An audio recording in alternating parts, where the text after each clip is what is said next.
Part of the Goon Brigade squad. No idea why you're here. I even tried to look for your campaign thread. You don't even have one. Zinnuria. I would class this member as a wildcard candidate, but from what I heard he's giving A for effort. So that's a good thing in my book. Last and fucking least Gorski Kar. The man himself. This man needs no description. Here is a description. He basically is a low security for life PvPer and advocates small to solo stuff. If he runs again, he gets the final Z kill approved vote. Now you know what the CSM does and what the CSM is all about. Get out there and fucking vote like I told you to.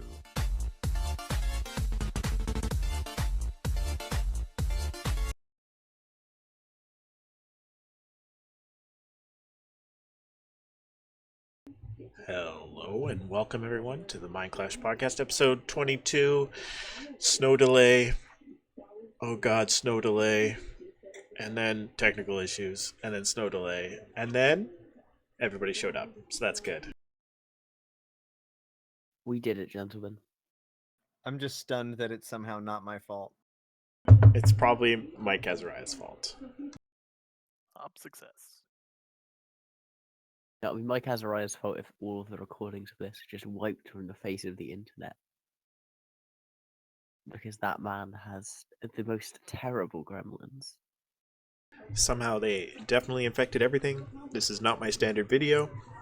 I could not get the video to work. I had to teach my wife how to run OBS for a few minutes there.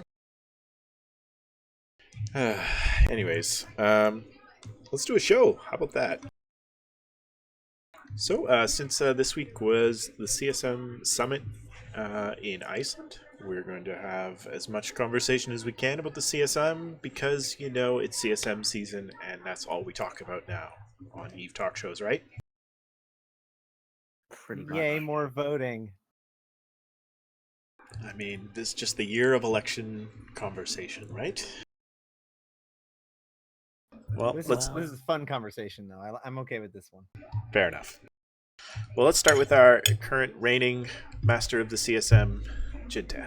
Whoa, that's a bit strong. You make it sound like I'm fucking about to coup and take power over the entirety of the CSM. So confirming you are? Maybe next year. But no, hey, thank you. Yeah, as you guys know, I did go to Iceland. It was pretty good. We got a lot done with CCP over there, and I'm looking forward to the minutes coming out so you guys can see the extent of what we talked about, and so that I don't basically have to watch every fucking word I say about it. So how many, this is your third summit? Or Second. second? Okay. How did it, without going into NDA stuff, how did it compare to the previous summit that you went to? Hold the fuck on. Slow down. Let's introduce everybody, and then we'll get into the summit. Sorry. Jeez, I Sorry. don't share one show notes, and everybody gets real excited. Okay. I didn't know we were doing introductions. I just thought you were asking me a question, and I didn't hear the question. I was going to mock you Just about your was lack of like, introduction, so... I'm sorry. He's Jin'taan. He thinks everybody Yeah. knows him. Commander Aze. Thanks for having me. Happy to be here. I'm running this year as well for CSM, so hopefully I'll be on next year to actually go to one of these summits. The missing box on screen, which I'll fix in a second here, Orion. Yeah, cool. Orion Sa-Solo, FC for Dystopian Heaven and new FC for Hinadistic Imperative. For you may know them as Ez and Wiz, the drug dealers of Eve. We'll talk about that in a second. Asterothi. Greetings, fellow Empyreans. I am Asterothi, CEO of Aderon Robotics, writer for Crossing Zebras, and basically all over the place in podcasts and anywhere that wants to let me talk about Eve. And apparently I ruin openings. So, yeah, Trying your best. I do what I do. And last but not least...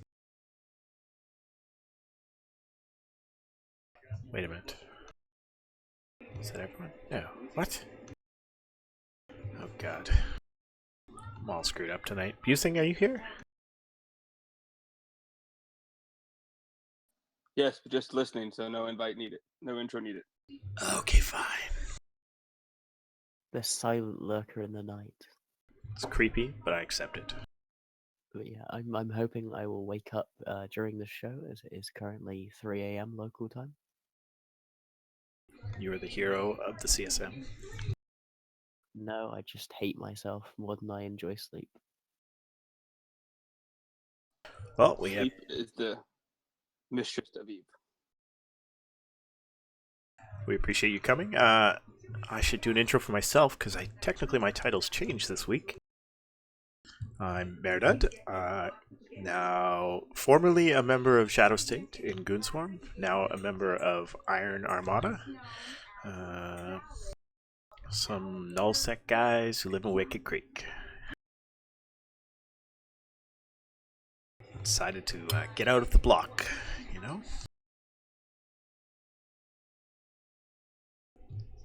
Apparently no one finds that interesting, so we're moving on.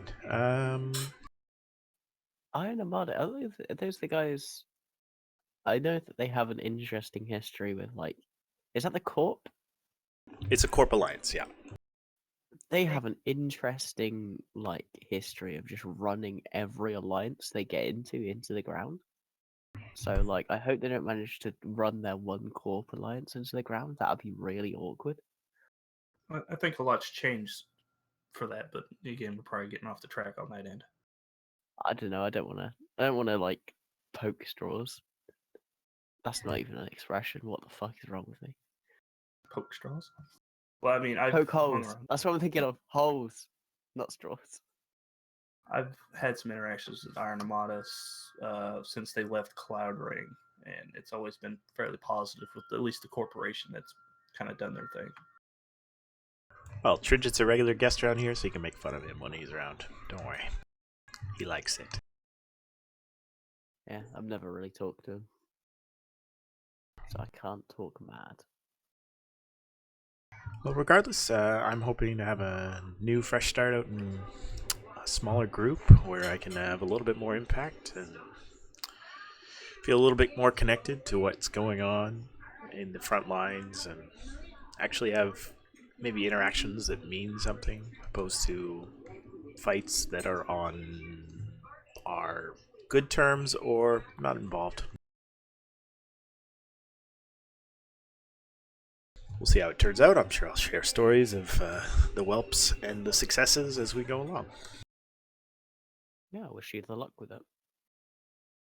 It was a long trip. Freaking 14 mids, but I'm glad it's over. Oh god, 14 minutes. How many days of jump fatigue did you have by the end of it? I did it over a week because that's the only way to do these things. I had practice moving from the north to the south, so moving from the south to the east or west. East? It's east. It's east. This is why everyone just needs to like live in one region and never move, like Providence, so that you have to do nothing. You want to move region? Nah, you just don't move. You just sit there, like the troll under the bridge, just waiting. That would be nice. I haven't been given that opportunity. Everywhere I go, I seem to be evicted.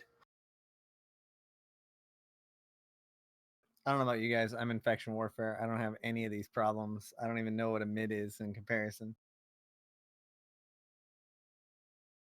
I just live in HiSec. See, it wouldn't be an issue if I didn't move 3 caps, the 14 mids. Yeah, trying to keep your capital assets always the problem. This is why you just insurance fraud them, though. Yeah, but then where would I put my 40 ships I needed to bring?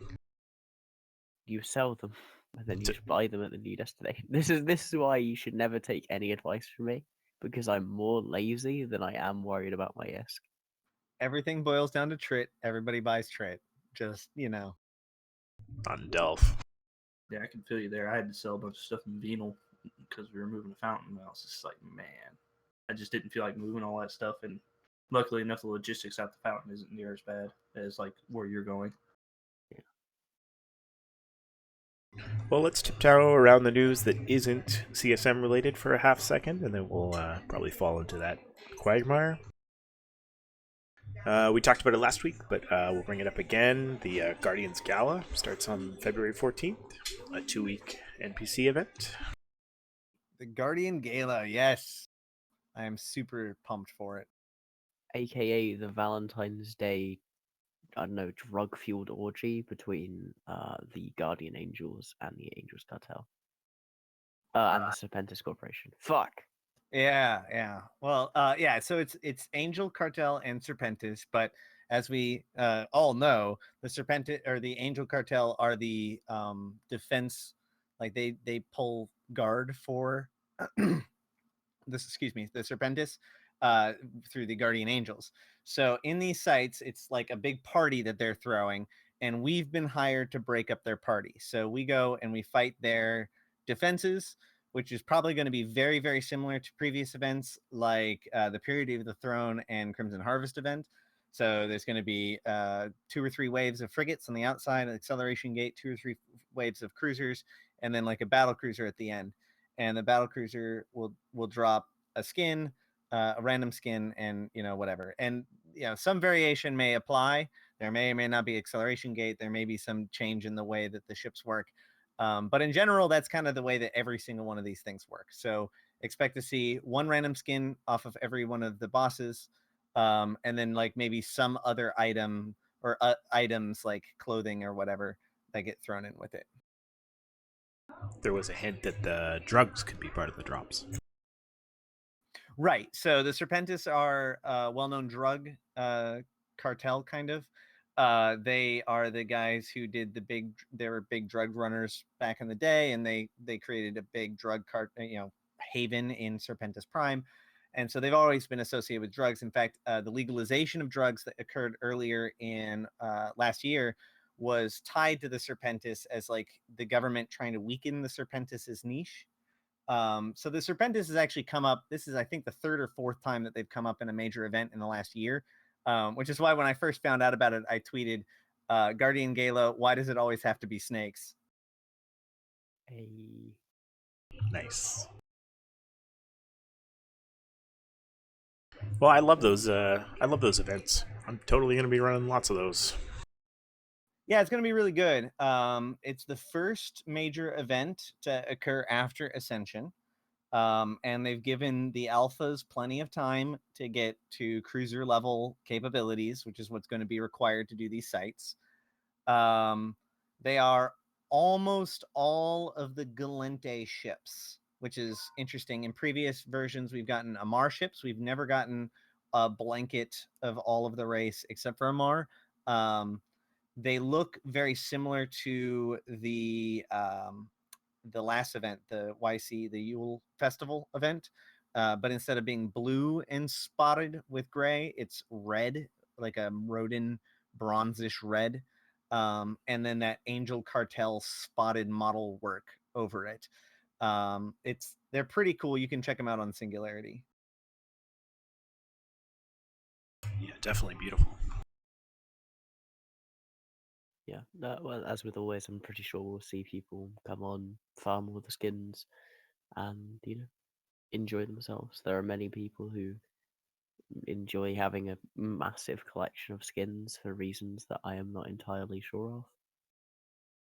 Well, I know that I'm going to be getting them all, but I will say that there are different strategies for these things. And again, we don't know the exact mechanics of the sites because they haven't shown up on Singularity, but I'm going to guess that they're very, very similar to a lot of the sites that we've seen before, like Blood Raiders or Crimson Harvest, rather.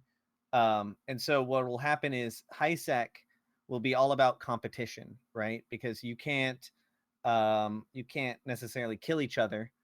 So it's going to be all about who can get the most damage on that final battle cruiser, who can clear sites and get to sites faster, and just kind of prowling around and trolling around to try to find these things and running them before somebody else comes and takes them from you. Low sec is cool because you can fight them now, so they can't just come and steal your crap. You can fight them, but spoiler alert, they can also fight you. So I think low sec is the best place if you just want to roam around, especially in like a small team and try to kill people. And then null sec what ends up happening is kind of each area with territory kind of prowls around their territory, which is fine. And then wormholes are actually really interesting because they'll pile up in wormholes. You'll find a wormhole with 10 or 12 of these things built up, and you can just run them all back to back. And I think some of them call it shekel madness. I would like to say that there is a certain amount of joy that you can get by sitting in a Guardians of the Gala site or any of the other previous sites in Losec, in like I believe it is the Pilgrim. I mean, the curse. With no, the cloaky one. Oh, okay. You just sit in a site, you cloak up, and you just wait because you can do it before the rats will lock you. So you wait for someone to come in, and then you just nuke them, and just slowly whittle them away because they had to come in at 0, and they were not expecting PvP. It's glorious. I farmed at least 2 or 3 kills like that before inevitably feeding. So there's a similar thing that happens in HiSec. What you do is you race to the end of the site, and you let them win the site, but still steal the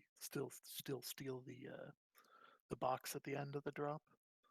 And then you go suspect, and then they get angry at you, and they're like, "Oh my god, I need to kill this guy. He's got my loot. Must have been something good." That's when you newt the shit out of them, and they die. And it's hysterical because they're generally like faction fit T3s, and it's a good time. Yeah, what's interesting about these sites, and CCP has experimented with them quite a bit, but they always keep going back to kind of the same basic components because while the sites themselves, the mechanics are usually very, very simplistic. Just what they do is they allow users or players to kind of interact with them in different ways, use them as traps and all that stuff. And because they only happen for short periods of time, we don't necessarily get time, to really understand and kind of have it evolve. So almost like the entire meta about it kind of evolves over the course of the 14 days or however long it runs. The other thing that's worth noting is that so last year, the Crimson Harvest, it was the first time that the Crimson Harvest was running for a second time. It was the first time an event like this was running for the second time in a year, which was one of the things that we kind of wondered when these events started happening. Not ironically, but the very first event that started that was of this type was also the Crimson Harvest. That was what started this whole thing. So then a year later, they did the Crimson Harvest again, which kind of showed us that we could have annual events, which was one of those things that we didn't really know. And they actually worded the Crimson Harvest event this time around to be much more kind of like this is going to be an annual thing. Whereas last year, it was less so, or the year before, rather, it was less so. Now, this year, they referred to the Guardian Gala as an annual party. So they're really setting up a calendar of events that they can run throughout the year, focusing on different pirate races during different months. And Angels apparently got February. I mean, as long as these events are going to iterate and change slightly, and that the loot's always going to be a little bit unique, I'm totally happy to see these on a semi-regular basis. Yeah, one of the things that somebody mentioned was that we didn't see a return of the scope news broadcast or delivery system. I don't honestly know if they're ever going to use that system again, but it does exist in the tutorial videos. So if you go look at the tutorial videos, you can go watch the video on the mechanic that they never used again. I actually kind of like that mechanic. Made it a little bit more variety between the sites. You had to kind of hunt for the sites you were looking for to complete different levels. There were definitely things that did well. I also really enjoyed where you got 3 kill drifters in a row and then you just never played them again.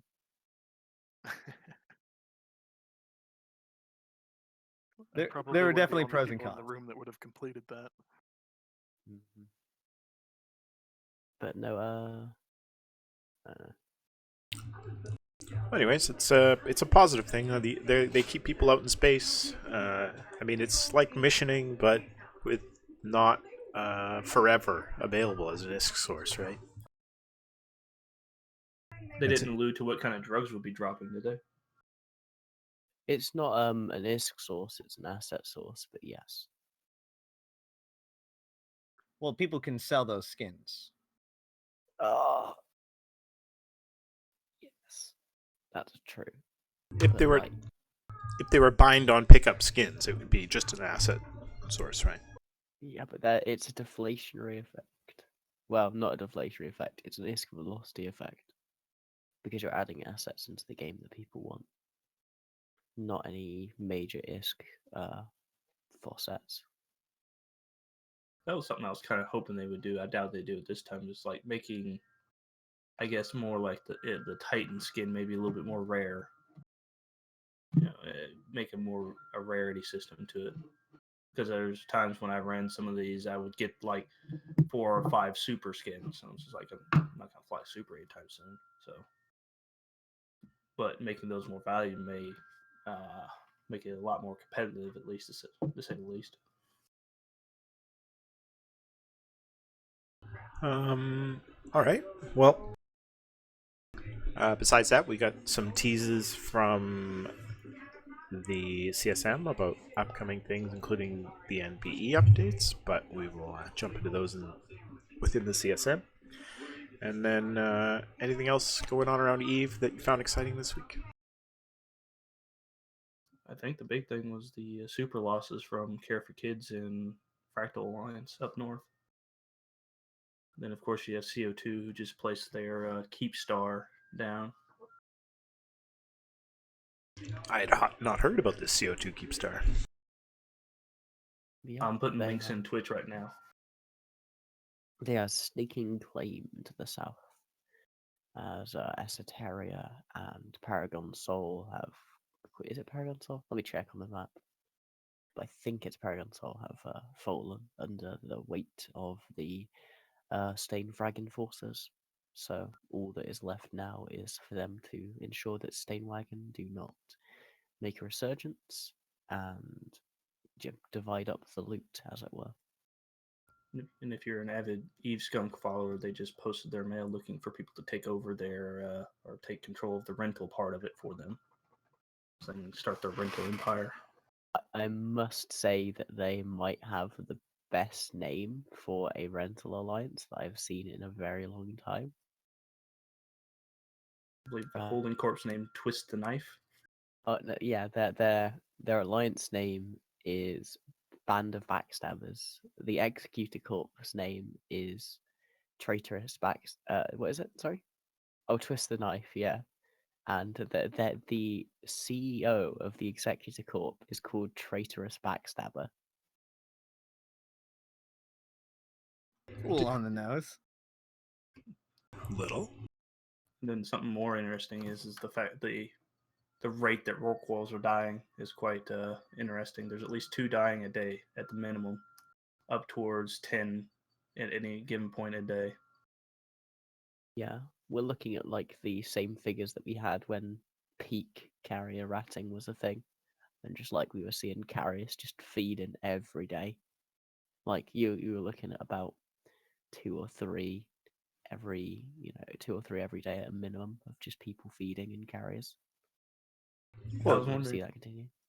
That was one thing some of the guys brought up for my alliance. Is that something CCP can put out like one of those graphs about from before the patch to now, how the increase in Rorquals dying and so on, and the ISK influx because of that, people buying more Rorks and losing quite a bit of them.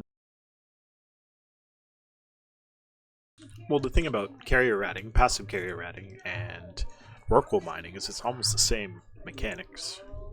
Launch drones, AFK, come back. Yeah. My main concern, however, is that it doesn't seem like any of those large Rorqual fleets are dying yet. Those fleets of like 6 or 7 in a belt. I haven't seen any of those get wrecked just yet. Although I have heard many a story about how their drones have been destroyed and like they've lost billions of ISK. Can I just say, by the way, that that's fucking hilarious, though? that you can just run around in like 10, 15 frigates and just like kill billions of ISK worth of excavator drones. It makes me so happy on the inside. The current meta, if you're smart, you drop a mobile depot where you start your mining, and if neutrals come in, you scoop your drones and toss them in the mobile depot. But a lot of times, people are dropping those depots too slow, and they're killing the depots before they online with the drones still in them. So you're seeing 5 to 6 billion ISK mobile depots dying. Well, the actual mechanic that you want to use is you want to put them into armor and hope that the person doesn't notice, because that will let you then they will put the excavator drones in there, and the excavator drones will drop then when you blow it up, because it is the first point of armor damage that ticks something into a reinforced state. Not actually doing any armor damage. It's only that first tick that matters.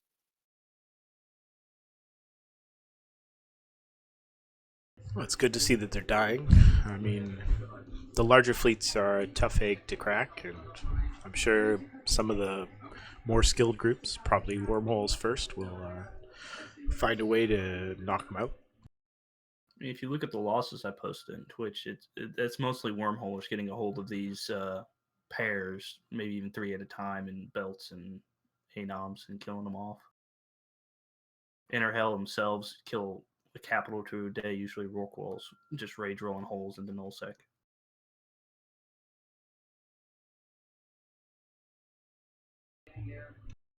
Back to renters. Didn't Nully Skunda start a new renter group this week as well with a funny name? I mean, Nully Secunda no longer exists. Sorry, and NC Dot. Sorry. What year is it? What year is it? Aren't these the same people? Yes, they have created We Are MT. I don't know what the actual name is. I only know the ticker. Let me look it up. But their ticker is literally We Are MT. So classy. I don't think we expected anything less from Test. I thought Opus told me that Bobmon was running that rental group. It's Rate My Ticks and Test. It's not Tests. It's PL and NC Dots. I have an interesting little tidbit regarding renting as well, and most specifically renting from PL. Go on. Those of you who are old enough to remember the onset of Aegis sovereignty will remember that just prior to it, PL and NC sold Brothers of Tangra, their previous renting alliance, to the Drone Region Federation, as they decided they wished to become a roaming alliance previous to post that. And that came with a year-long NIP, which is just about to run out. Yeah, but Thinking face. Yeah, bot's still been run by people from NC. Lady Scarlet still had her hands in it for a very long time. As long as bot existed, she still has hands on it. Same with the other guy who's in Panic, not Bruce. He's not in Panic anymore. He's in NC now. But they all have had their hands in that since the beginning, as far as I know. Is ISK exchanging hands is probably the key factor. Well, I'm sure it is. If they're running that, I can't imagine they're not getting paid to be running bot. Yeah, there are a couple of people who are very, very good at managing renter alliances, and they will do that irrespective of who that renter alliance belongs to. Because, Oh, he's on the CSM. Oh, geez, I can't remember his name for the life of me now. What? One of the guys who was helping run the renter agency. I think he was on the CSM as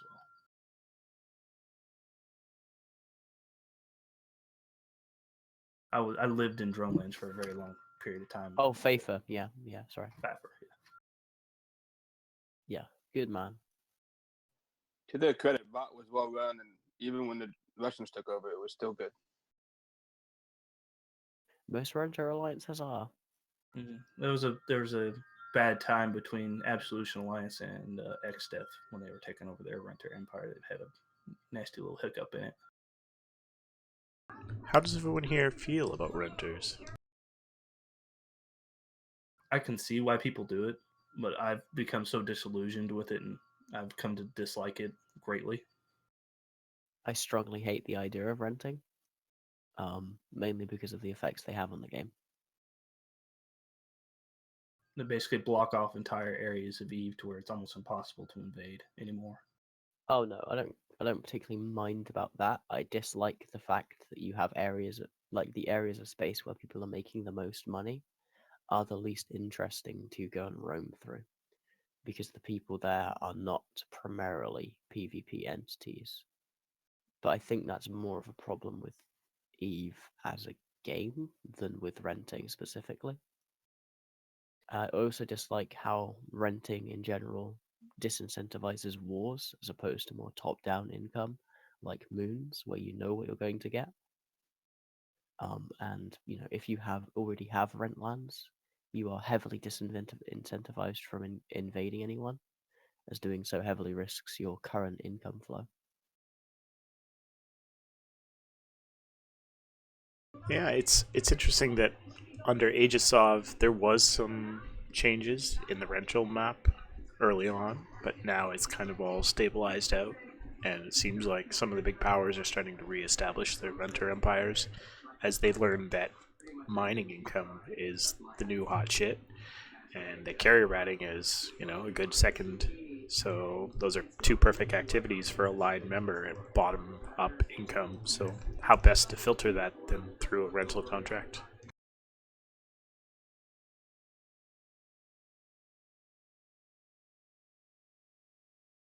Because I've been out to Deltroid right recently, and man, that region is really empty, and nobody's taking it. Well, I mean, look at Fountain. There's still systems in Fountain that have been unclaimed for months. Yeah, well, the problem is that there aren't enough PvP entities in the game right now. Because, to take all the space, because space now has such good vertical income, there is less of a reason to spread out, and whilst that's great, and theoretically, this is actually something that came up, during probably 2012, where we're having the fallow land discussion, where people were arguing that you should have more verticality so there would be more room for smaller entities to enter nullsec. And one of the main arguments against it was this exact thing, what we see in Fountain, the fallow land principle, where if no one wants it, you'll still probably kill anyone who tries to take it because, hey, it's content. So you just end up with completely unused space, as opposed to moderately unused space. Yeah, it is a peculiar problem. Or people just get beat on. Like, look at Brave, for instance. They moved over to Cloud Ring to hopefully start anew and do their thing over there, and they're immediately followed. I think that one of the problems that has hounded CCP's development process when it comes to nullsec is that real life wars have an inertia to them that in-game wars don't, right? Like the reason why smaller states can exist in the real world is because invading a smaller state has really huge implications beyond just how much bigger and scarier you are than them. Whereas in Eve, like not only do you not have to worry about the implications of war against a foreign body, but that's like your job is to find these conflicts. So in that sort of sense, the idea that because I remember when we had this discussion back about nullsec back then, Jin'taan, we were talking. People talked about, well, how do we make Luxembourg, right?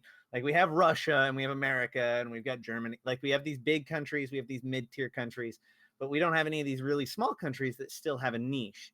But the problem is that it's just there is no incentive to allow Luxembourg to exist.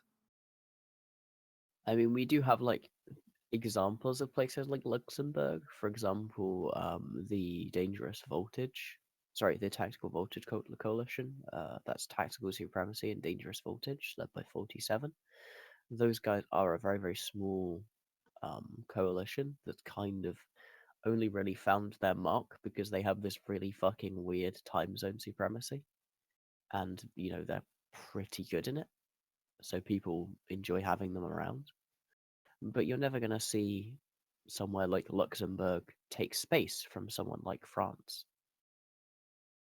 Right, but we're talking about like, why aren't they moving into the fallow lands, right?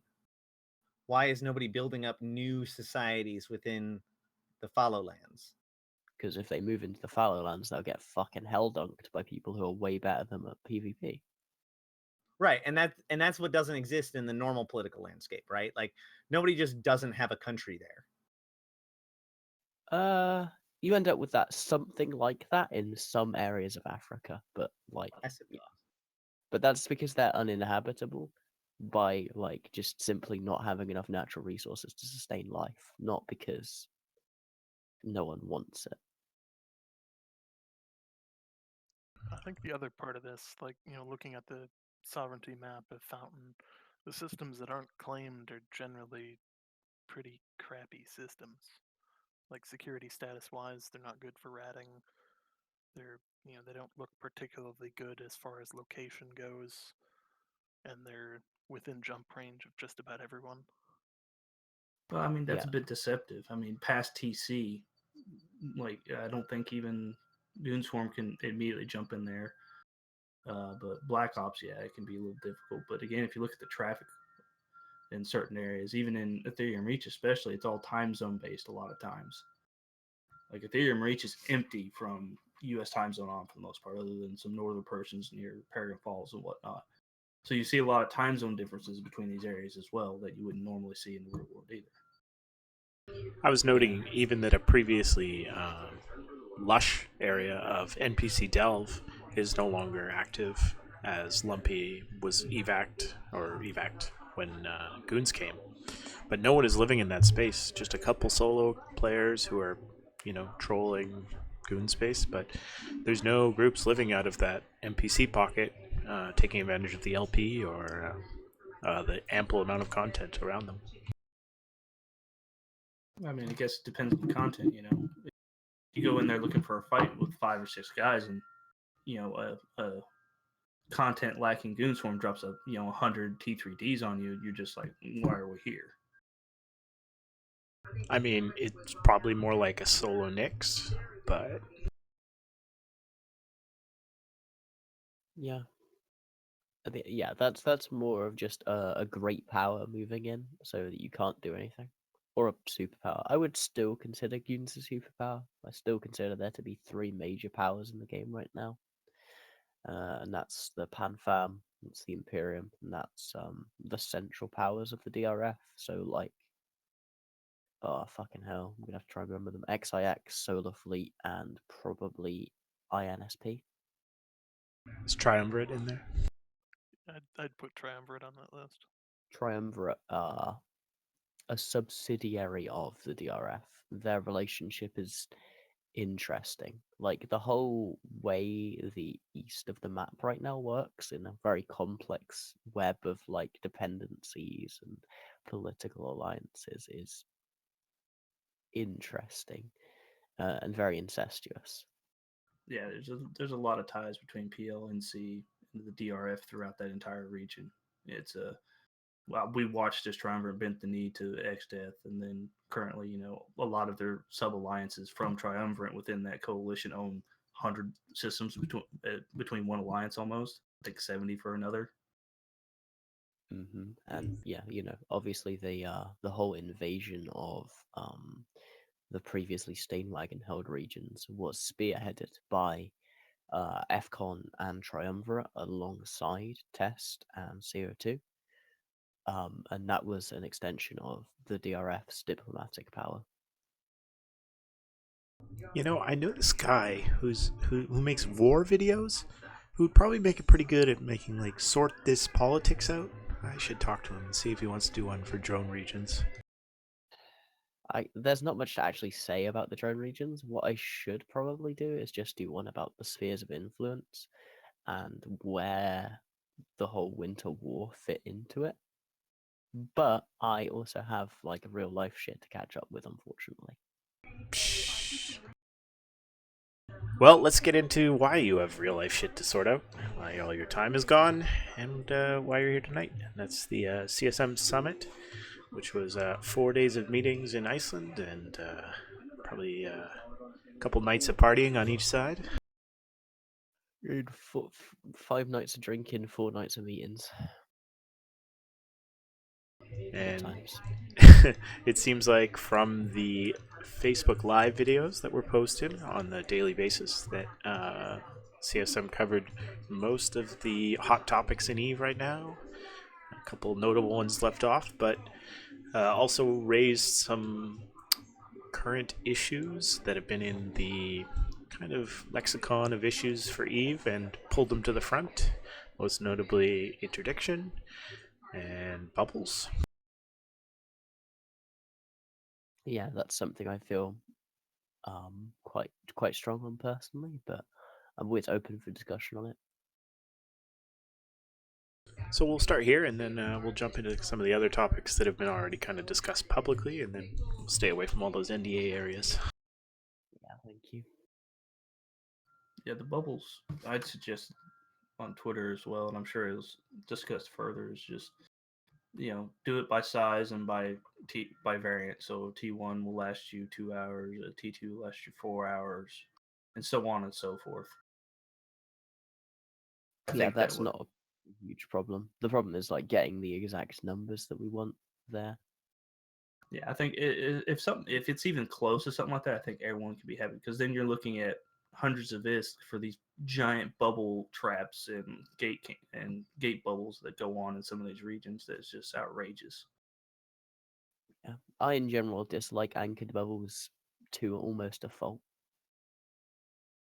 I don't feel that they are good gameplay as they're passive. I will admit that Alexiev card really did change my mind to a degree on them. Because he didn't want to be forced to use a bubble ship. He felt that that was more for mobile bubbling. And I do agree with that. Yeah, I heard that discussion on Declarations of War there. And I do agree with Alexei, as I use small bubbles for drags and catches as a solo or small gang player all the time. And as a bubble camper, I often create a lot of content for people in my corp or my alliance, and it's always in just small groups, 5, 10 guys, and they'll come and camp, and we'll tell a story, and then we'll get into a fight that we shouldn't get into, and a couple guys lose ships and reship, and the circle of Eve continues. Yeah, that's something interesting. And I think bubbles should be. I think drag bubbles in general are pretty kind of good for the game. Like there's very very easy counterplay, and it makes going to a region where you don't particularly know it without a scout slightly more difficult, and you get the chance of just having a fun fight, which is nice. Yeah, home turf advantage. I guess my question is, what fundamentally is wrong with like the drawbridge approach, where like people just bubble up a bubble and they've got like jump bridges or whatever to get around it, so they themselves can maneuver, but it's a disruption for anybody who's not part of the network from moving throughout the system. Like, is that a problem? It wouldn't be Yeah, bad if it wasn't to the degree of I've jumped into systems and had people's computers literally die. well, that in itself is petitionable, but Well, what my if they? objection to that gameplay is twofold.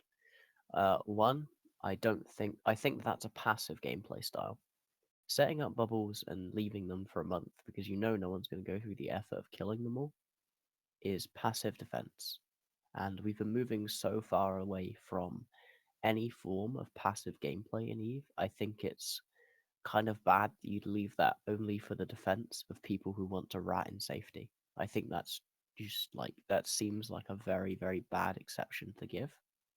I would say that there's a lot of passive defense systems within Eve, including the entire the vulnerability window, because basically I have a passive defense for all the time except for this one period of time that I choose. So the idea is that by allowing certain amounts of passive defense, what you do is you allow those kind of the smaller entities to be not worth the struggle it is to clear them off the map, right? So if I'm a smaller alliance and I've picked up a group, a little cluster of 3 or so systems or whatever in nullsec, and I just drawbridge the hell out of it, that might be what allows me to own that system. Yeah, but in reality, that will never happen. Like, that's just not how the game is played. I've never seen drawbridging be effectively used by a smaller entity against a larger one. I only ever see it used against larger entities to keep smaller entities from incursing into their space, killing their raptors. And I don't think that should be encouraged. I think that's not good. You being able to hunt someone's raptors is good. And my second opposition to it is that it increases the need for interdiction nullification. If you understand that there are going to be 300 kilometers of bubbles, 5 times in your journey, you're going to just bring an interceptor. You're going to just bring a Nully Cloaky Tech 3. And that is a huge detriment to the game in general, like in terms of you getting to choose what ship you want to use to kill people. So we've heard a lot of these points around uses on gates, but there's a use that I haven't heard you mention, which is bubbling of towers for supers that are logged off in them as a trap. How do you feel about that kind of gameplay? That is like the one that is something that's a bit more interesting. Like, to a degree, I also like the gameplay of kind of sitting and waiting, like having someone there just waiting. I don't know. That one's a little more of a niche use, and especially given the fact that towers are going away, I don't know if it's worth addressing that, because you can't anchorable bubbles on top of a fort. Actually, no, you can. I take that back. You can do that. It's just not the same because they can safe log. Correct, yeah. So I wonder what would happen if they added like a new deployable structure that functions like a bubble, that you can't anchor them near each other, so you couldn't like hell bubble it, but you could like put in fuel and potentially like customize how big the bubble is. This is actually something I suggested very early on in my CSM term. I was talking to Asterothi in general about the new structures and what they've got coming, and I was asking if there was any plans to do a new star structure version of AWOL, sorry, to utilize some of the better code they have there, especially like for example, things like mobile depots, the ability to turn them on and off, the ability to scoop them up really quickly or deploy them in different ways, and basically just have more coding variability with them. Well, they have 4 phases. They have anchoring, anchored, Online. reinforced, and destroyed. I'm sorry, anchored is online in this case. Sorry. Oh, for the bubble. For like mobile depots have 4 states. I meant more as just how they like the variability you have, because right now with bubbles you have drop, anchor, full, corporation, and that's all you get. You can't turn them on and off.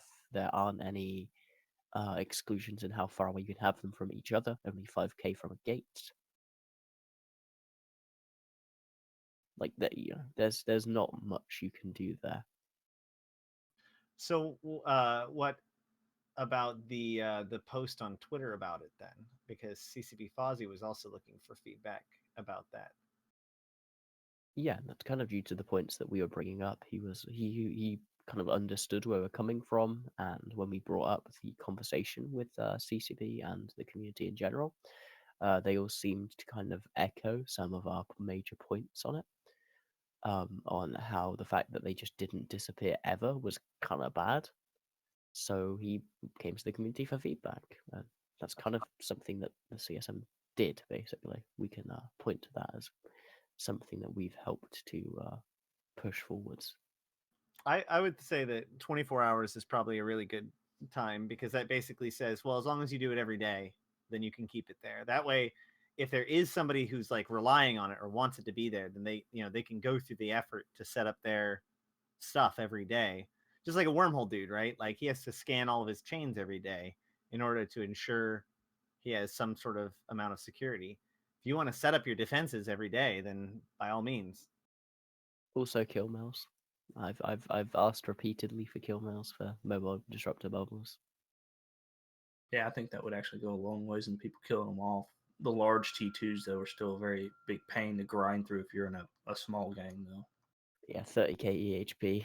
Thanks.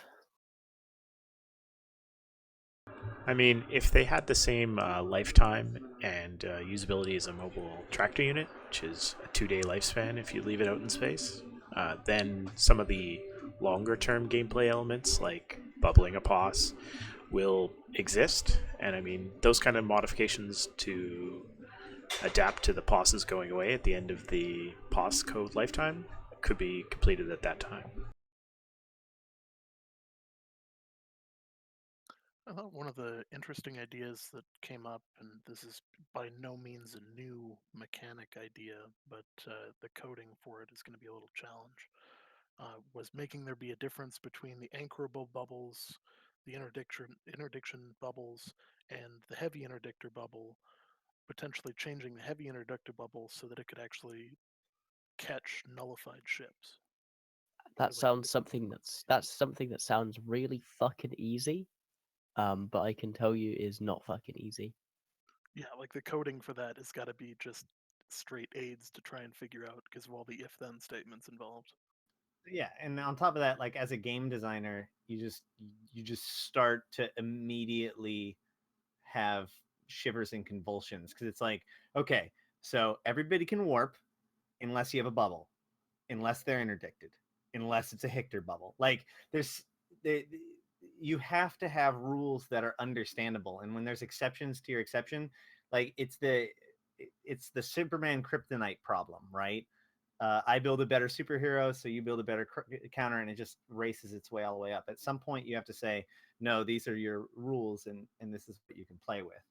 And that's the exact conversation I had with Fozzie, as obviously Hick bubbles stopping interdiction nullified some things was one of our first suggestions, because our main problem is that, well, my personal main problem, I suppose, is that people are able to use combat ships that simply can refuse to interact with basically the main advantage the defender has in EVE Online is the ability to force an engagement. That is a fundamental way of how EVE Online works, or worked up until very, very recently. And it's one of the things that gave rise to a lot of gameplay patterns we've seen up until now. And I don't like the way that this is just a personal thing. I don't like the way that interdiction nullification interacts with that. I do think that there should be ways to travel, though. Like, I like the idea of interdiction nullification on traveling ships. I was the first person to suggest interdiction nullification on shuttles. I think that would be a great addition to the game, especially for newer players like alphas. Well, you said until recently. What changed? Until recently on what regard? I think I said two things until recently. Well, you were saying up until recently, defenders could force the fight, and that's what. Yeah, Aegis Sov and the interdiction nullification changes to interceptors changed the way the game is played with regards to that on a very fundamental level. Not hugely, like the defender can still always choose whether or not to bring the fight. To an extent. I mean, yeah. a travel scepter with a Sino on it can bring a fleet in if you're in a bad situation with non-Sinogen system and so on and so forth. Yeah, Orion. But the thing is that the defender always has to be there to be engaged for that fight to start. It is the defender's prerogative to provide the nucleus for a fight. True. I had an idea for interceptors. Make it a mode change, kind of like a T3D. So you make it a mode to where if it can be interdiction nullified, you can't use You can't use any of your mid slots besides a prop mod, and you can no longer use any of your high slots. I Again, actually have no problem with mid slots. Like the whole thing that Alexiev was talking about on our podcast, where you go ahead of your fleet and you tackle people, and you're like, the hero of your fleet. That's awesome. That gameplay is very good. That's compelling gameplay, and it's what interceptors were intended to do. But the problem is when you have 30 interceptors, all that do like 200 EPS, that can go through any form of defenses. yeah, clearly. So, but I still am not sure whether or not. Well, I don't know. I guess I'll just leave it to that because I don't deal with bubbles enough. Yeah. I mean, if we're going to pull the little miniature developer hats out, there are a lot of potential options that we could tweak with home systems and defender options that would eliminate the need to bubble fuck your home ratting pocket in-gate. Whether that was some kind of intelligence control system where you could hide your guys from local on a delay, whether it was some kind of space modification that hostiles in your system couldn't warp to 0 on objects or warp slower, or you could put the modules for Sinojam into that structure. You could add a mechanic to the gates where you could offline them. Yeah. And I personally don't find the idea of having to defend your space with people a bad idea. I feel like putting fleets up to be fought is an important part of the ecosystem of PvP in EVE Online. And also, I do like the idea that someone talked about earlier of removing interdiction nullification from the combat interceptors and giving them some other role bonus, and making the fleet interceptors, which have basically no instant application long range DPS, making those interdiction nullified, and maybe giving them a little bit of a buff as it goes with it, like a little bit of a combat buff for survivability.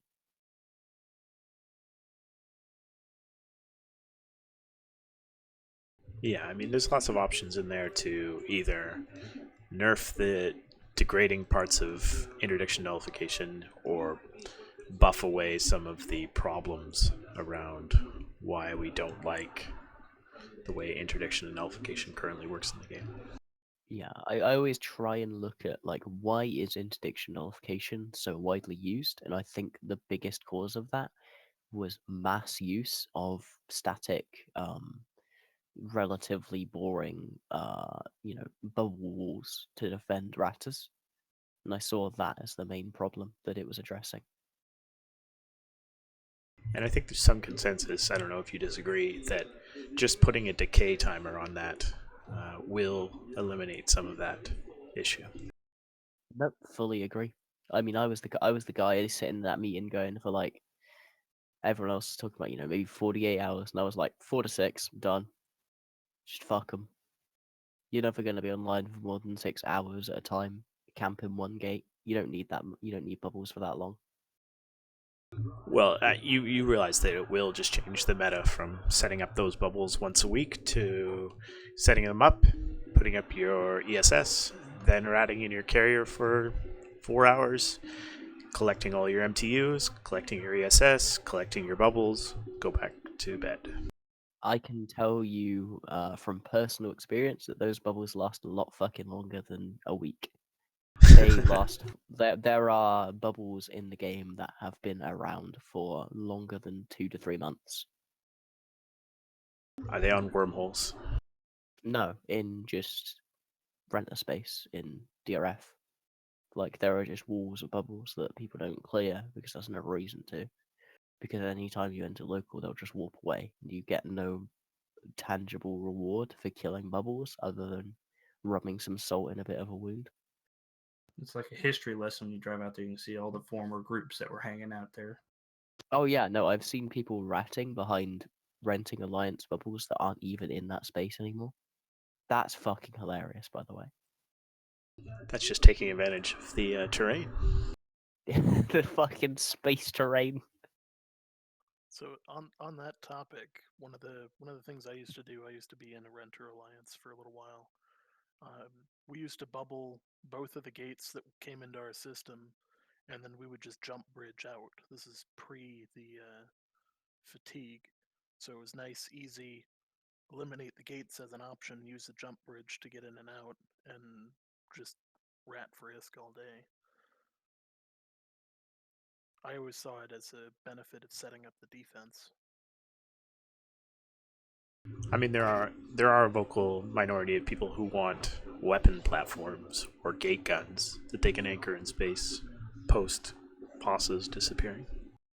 I think we should bring back mines. Oh my god, no. Why do people constantly suggest bringing back mines? Were they around when mines were a thing? I almost promise you they were not, because I was not. And anyone who says mines should be a thing again does not remember what mines were like. Yeah, but brain in a box, man. They know now. They can do things. It's magic. It wasn't the problem. The problem was you wouldn't load grid. You just immediately die. You jump in to get you dead. You jump in to get you dead. It was Yeah. just horrible.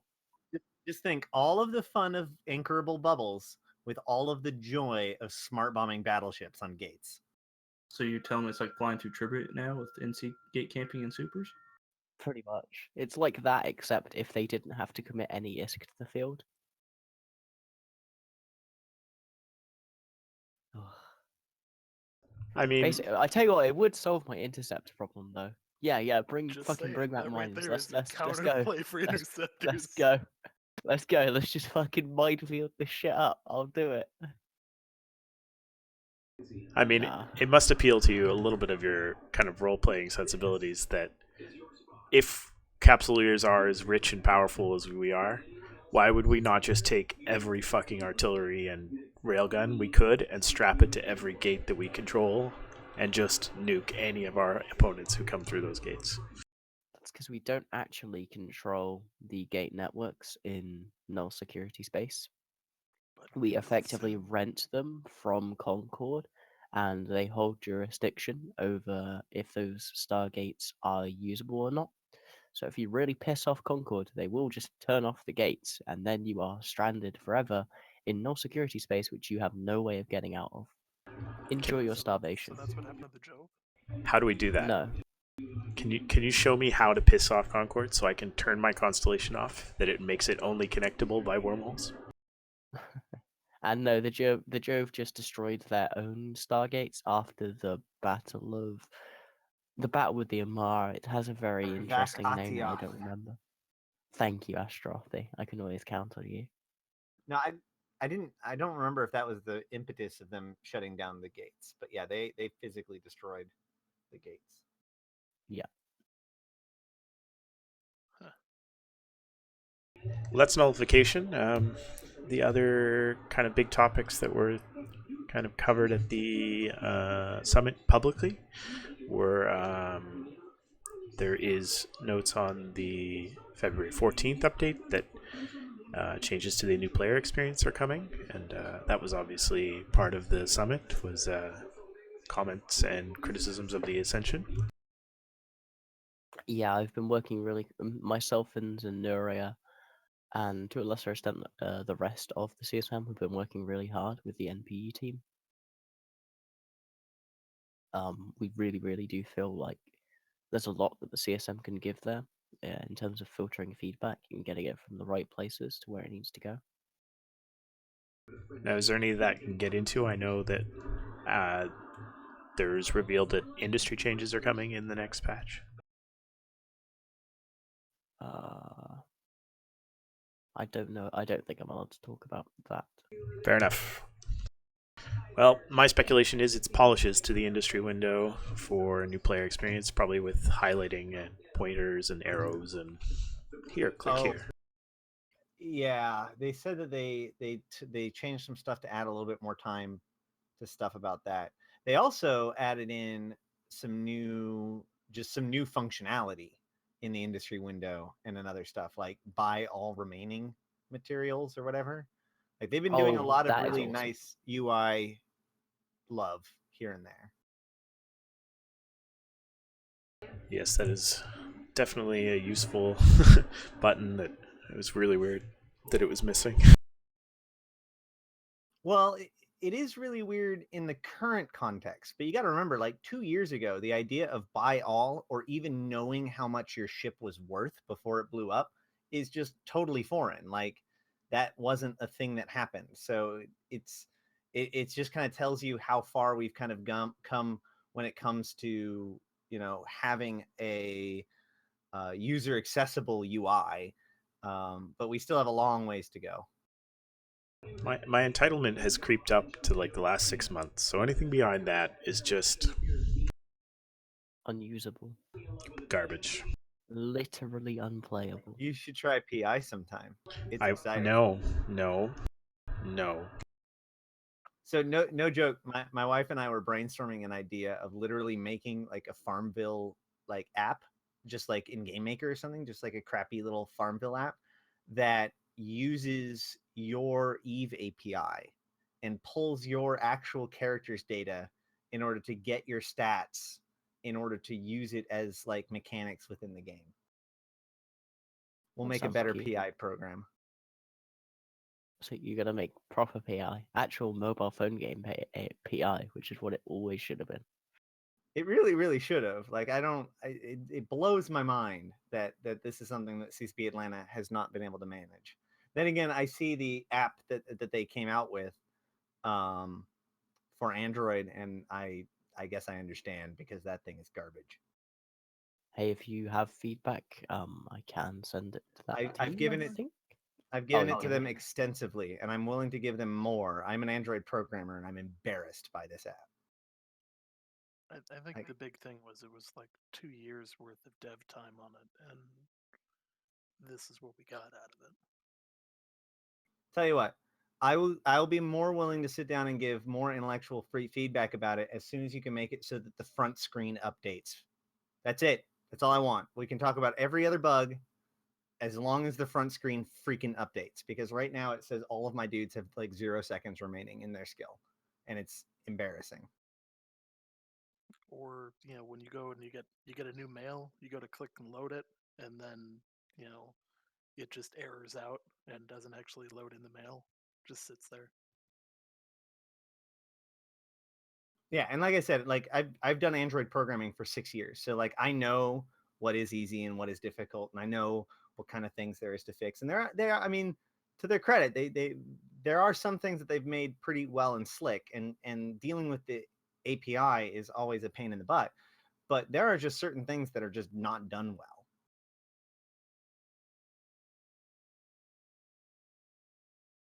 But that's fine, whatever. Well, Jin, is there any other big public topics that we can discuss here about the summit?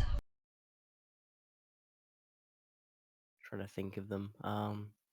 Well, I asked this earlier and it got shut down. So I'll ask it again because I guess it's more time appropriate. Ash, the But, topic's over. Come on, just give it oh, up. all right, fine. I'm kidding. Go on. No. So, but with that, so how does this relate to, or how does this compare to your previous summit experience? Did you go the last time? Oh yes, I did. Okay, good. So, like, how does this relate? Do you see that CCP is learning their lessons? Was it more focused? Was new things like the the live This streams every this day? this summit was less of us being told things and then having to scramble to react to them, and more CCB coming to us and working with things. That is the main observation I have, and it is a great sign for the CSM. Do you I feel like must- you're getting access to things earlier in its development cycle? Yeah, and I think some of that's just because the development cycle is starting back up again. But I also do feel that there was a lot of concern last summit. A lot of people had been burnt by CSM 10, and we helped heal some old wounds there. And that's actually CSM 10 is an interesting number we can talk about. The what's it called? The white paper reduction changes? of the CSM. not the white paper changes because they didn't technically change the white paper. They just replaced it with a different document, which is not what I would have liked because it's a tiny bit confusing. But yes, I remember the years that we went without a white paper document. where you never knew what was going to happen. Yeah, like they would like dedicate an entire summit like meeting to talking about the white paper and how like important it would be. Yeah, well, to give you a spoiler alert, I actually came to this summit with my own white paper that I had prepared and given to Guard previously, highlighting my key points, and the final white paper bears some similarities to it, although obviously written in his much more diplomatic tone. So yeah, the biggest change that is on the new white paper is obviously the 10-man CSM, which is down from 14 last term. Which 14 is a relic of the 7 plus 7 days, correct? Yeah, So that is correct. So the 7 plus 7 days, we're having a 7 permanent attendees and 7 secondary backup attendees. Ultimate. So now, And yeah, now with the 14 coming to Vegas, you explained on Declarations of War that 14 attendees coming to summits. It wasn't a financial issue, and that moving down to 10 is not a financial constraint in any ways. What was the motivation behind bringing it down to 10 CSM members? trying to organize 14 people is fucking hard, I believe, would probably be the most blunt answer. I think But that the other big thing is that 14 was because back in the day, they would get 14 people and like 5 of them would do anything. Nowadays, there's a lot more kind of universal expectation on CSM members. And so it may not be that they need as many people. yeah, it's a very interesting topic. I'm not entirely sure of the exact reasoning that CCP would use. I just know that we talked very extensively about it and very extensively about the different reasons. It's hard to determine which one was the driving factor or if it was just a combination of them. But in No. general, I do worry about it.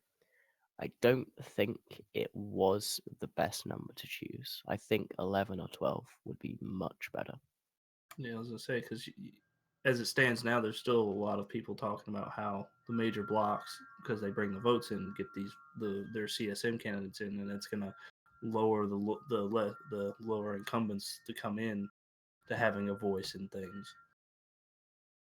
Yeah, I must say that I don't find it super like genuine when people suggest that you must live in a certain space to talk about that space. Um, but and honestly, I think one of the big problems right now with the quote unquote high sec vote in general is the fact that you just don't have as much alts. The average, for example, NC or PL player tends to have 8 alts.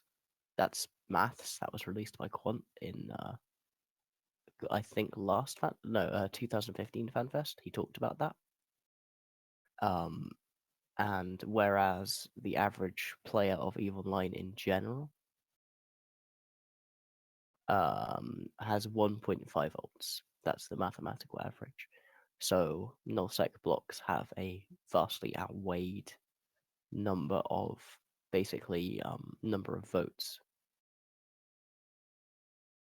And in addition to that, you don't see any high sec ballot.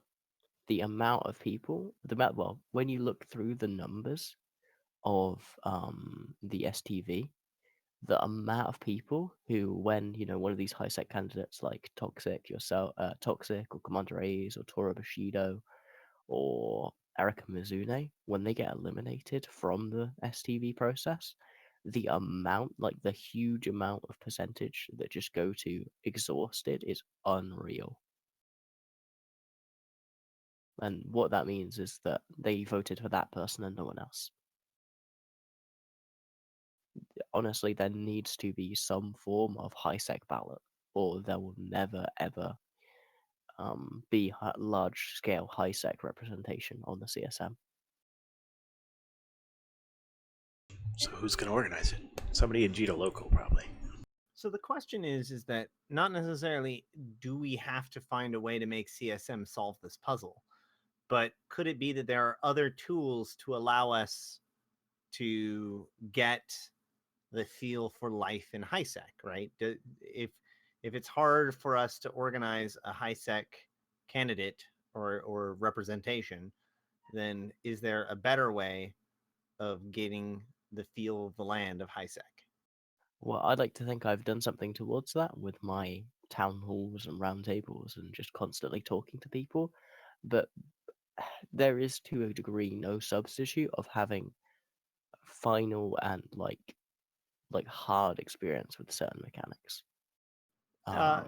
So I've been part of your Wardeck council, and I was part of your MPE town hall. And you're part of my PvE channel. Say again? You're part of my PvE one as well. Yes. So, but what I find is that, well, do you find them to be useful for really getting a feel for how things are? Or what kind of struggles have you had when it comes to managing that kind of feedback? I do find them very useful. The main thing that I look for is things that both sides of an issue can agree on. That's the primary thing. But like the NPE one specifically was insanely helpful. That one was like I went away with that with like a page of notes, and I brought up every single one of them with the NPE team during my time at the summit. I was able to have a really, really interesting conversation with the NPE team in general. Although we were unfortunately lacking Ghost as he was ill, there was a huge flu going around the CSM office, the CCP offices, which I unfortunately caught, which is why I don't sound 100%. That sounds like an alibi. I hear that Ghost is actually like a spy A or ghost. something. Yeah, that's what Finter keeps telling me. I should besmirch Ghost on behalf of Kael. I'm sorry. I guess we're definitely digressing a little bit. So I'll let you rein it back in. Yeah. But it's an interesting idea, especially as we go into the CSM election now. One of the things that's really important to learn when it comes to these kind of CSM things is that a lot of people run and pretend and campaign as if they are going to become like a senator or a representative or parliament or something, that some law creating body. But that's not really what it is, right? It's basically about hey, we have this small collection of players that are under NDA, and so we can show the cool stuff to and see what their reactions are before anybody else, right? Like, Yeah, it's not just a reactions thing, and it's not just a focus group. Like they do come to you with questions, especially on prioritization. A good example of that would be insurance in citadels. CCP did not consider that a priority at all. They didn't think it was something that was necessary for citadels. It was like a super long term nice to have, and we were able to bump that up the priority list quite extensively. And that was a good choice, as it almost turns off certain doctrines if you're not going to be able to insure them. Yep. But yeah, no, like I do feel like this is something you might have heard me say as well, Asterothi, is that I feel all of the new candidates this year, they're looking at what the CSM can do for them. And that's what killed CSM 10. CSM 10 was looking purely at what they could gain from being on the CSM in terms of changing the game to the way they wanted to play. And that's overall not good for the game. Self-interest is not good for the CSM. You Actually, want to look for what you can do for the CSM. I was just taken aback by how true that statement was. CCP10 was very much plagued by not just how can I change the game, but leaked information. Just everybody was kind of, not everybody, but there's more than a few instances of people being very selfish with their CSM position. And I think that one of the things that CSM 11, especially yourself, has done is kind of show people what a different CSM can be, which I appreciate. Yeah, and part of that is just because we all came in there with this kind of understanding that maybe this would be the last CSM. CSM 12 doesn't have that same driving pressure on it, either to a voter level. I don't think as many voters looking towards CSM 12, and especially CSM 13, are worried that the CSM is in peril, and that's never a great thing to have. Well, what do you think that's going to be for voter turnout? Because last year we had various different organizations and people kind of dismaying the CSM, almost suggesting that it's not worth it or that it should be shut down. And potentially as a consequence to that, the last election was I believe. It was the lowest since CSM 6, I believe. So do you think that is going to continue a trend downward? Do you think that we're going to see? I think we're going to see a revitalization. The last year's core was basically nullsec blocks and people who cared that the CSM existed and thought that it was good for the game. Now we're seeing a lot more candidates who are basically just like they're looking to get their voice heard, and there's nothing wrong with that, but it worries me. Yeah, I think you'll see if more of the major null blocks get the consistent votes, which they most likely will due to the voting, that a lot of these people are just like, why do I even try? And this is why you need a fucking high-sec party. Please, for the love of God, someone organize it. I swear to God, I'll probably fucking organize it after I come out this year. I'm pretty sure Mike would have to organize it right now, if anybody. Or like Steven. Mike and Steve. Mike, Steve, and Asterothi. That's a party I can get behind. I'm not a high-sec candidate. I consider you a high-sec candidate. Oh my god. Well, I'll take that insult. You're a fluffy motherfucker, Asterothi. This is a bit off of it, but how's your interaction been within the rest of the CSM? There's been times where there's been plagued by internal strife between groups and people in there. How's your interactions been with the rest of CSM? I know a lot of people were very worried when Zenaria was getting elected to the CSM and whatnot. How has your interactions been with everyone? How's that been? Universally great. I was very struck by a comment that Steve made on the first day of the first summit we had, where we just decided we were going to go out for a meal as a group. And, a lot of people were kind of dealing with jet lag and stuff, so they didn't come. But Steve just looked around and said, this is the most CSM I've ever seen eating together, without CCP paying for it. All right, guys. We're almost at 90 minutes here, so I'm going to start leading us towards the exit. A couple of show notes I want to cover before we get out of here. Thanks to Rick Javix, he's built us a nice set of banners for our show. It's got the Mind Clash podcast. It's got a cool graphic of two maulers hitting our heads together. Kael posted it in the Discord chat if you are in there. Otherwise, you'll see it around on our headers and on the show icons. And that's awesome. Thank you very much, Rix. Second point is thank you to Crossing Zebras. We're now syndicated on their RSS with Declarations of War and After Hours and all the other great programming on there. So we're very happy to be syndicated on there as well. So if you aren't getting our podcast into your podcast catcher from any other method, hopefully you're going to get it off of the Crossing Zebras RSS as well. I'd just like to let people know, if I'm allowed to, that I am running for CSM 12. So I'd appreciate it if you read my campaign posts and, above all, vote for CSM 12. Reading is so hard. I'll just have the person on my podcast and then just get all their opinions there. It's easier, right? It is easier to listen than it is to read, I will agree. I definitely couldn't read 2 hours a day, but I can definitely listen to like 8 hours of podcast a day. Easy, no problem. We'll do this part of the show. If you haven't participated in this part of the show, it's the elevator pitch for something you're listening to. If you do not want to contribute, that's fine. Just say pass. But if you have something you're listening to, a podcast, a YouTube channel, a new album of a new artist you really like, just give a short pitch for why we should listen to it.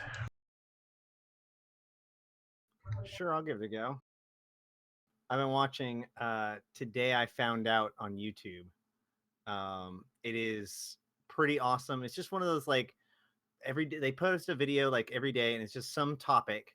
Like I think yesterday it was why do sports athletes say that they're going to Disneyland after winning, and do they actually go?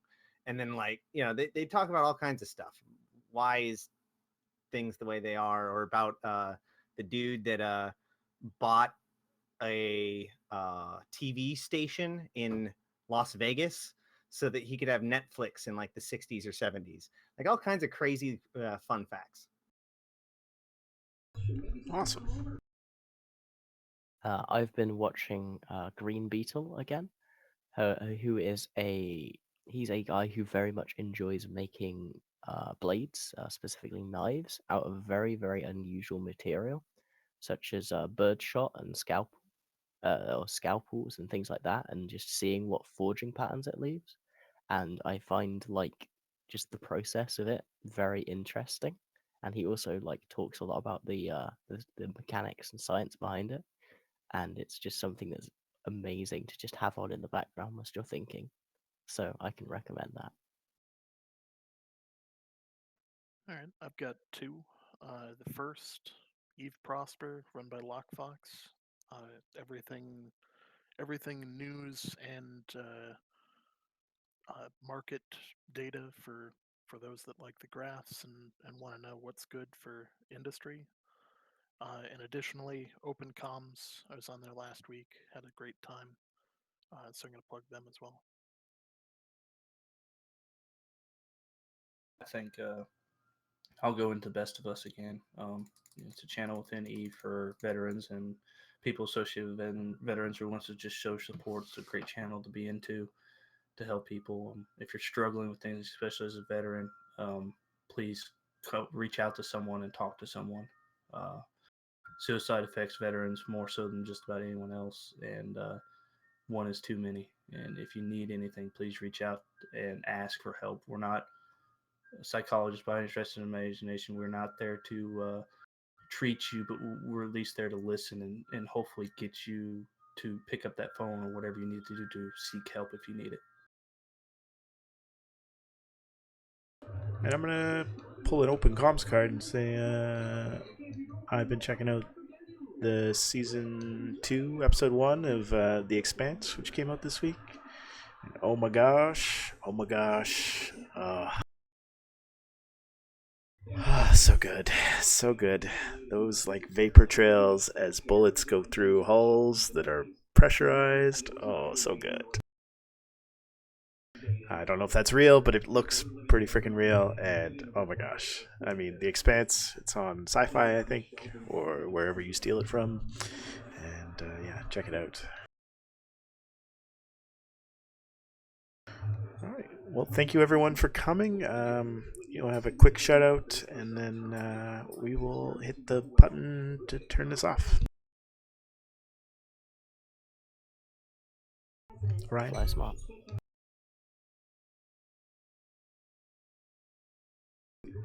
Ryan, any shouts? Yes. Shout out to my guys in Dystopian Heaven and the guys at Aze and Wiz. If you need your drugs and Eve, you go see Aze and Wiz. I forgot about the drugs. Next time. Buy drugs. They're good for you. Ash? Yeah, I want to give a shout out to my boys in Aderon Robotics, especially my leadership for doing such an amazing job. I also want to give a shout out to our enemy, Black Shark Cult. They're a very entertaining enemy, and they just came out with a new propaganda video. They did a downfall video based on Aderon. Although they made Gimli, one of my lieutenants, into the Hitler guy instead of me. So they got a couple facts wrong, but it was good to be loved. Commander Aze. Shout out to Link Alliance or Lin Kuei and A's for CSM outside of